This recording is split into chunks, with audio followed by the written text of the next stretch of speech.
The disparity of sperm donor laws across Europe were pulled into question after a Danish donor with an inherited cancer mutation is said to have helped conceive dozens of children across the continent, mostly in Belgium. Out of the 67 children, 23 of them are carriers of the gene variant, 10 of whom have developed cancer. The case has highlighted the shortcomings of sperm donation rules and regulations across Europe.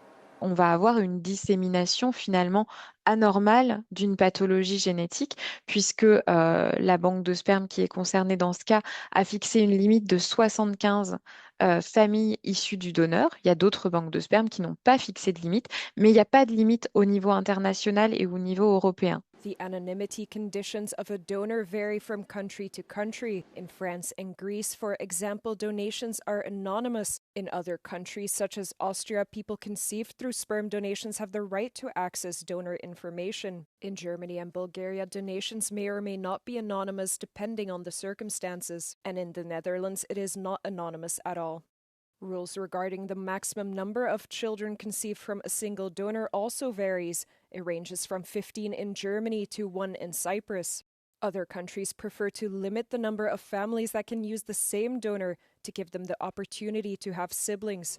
For example, the same donor can help 12 families in Denmark and 6 families in Sweden or Belgium.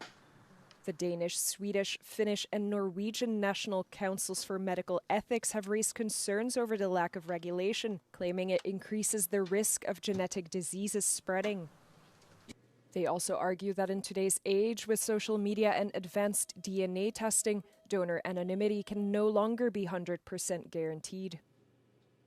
That has to do with the risk that a genetic disease, perhaps, in this case, unknowingly, comes to be spread much more widely than it would have been if a number had been lower. So that's one reason. A second reason is now that we have all these genetic testing technologies and half-siblings can find each other through the internet.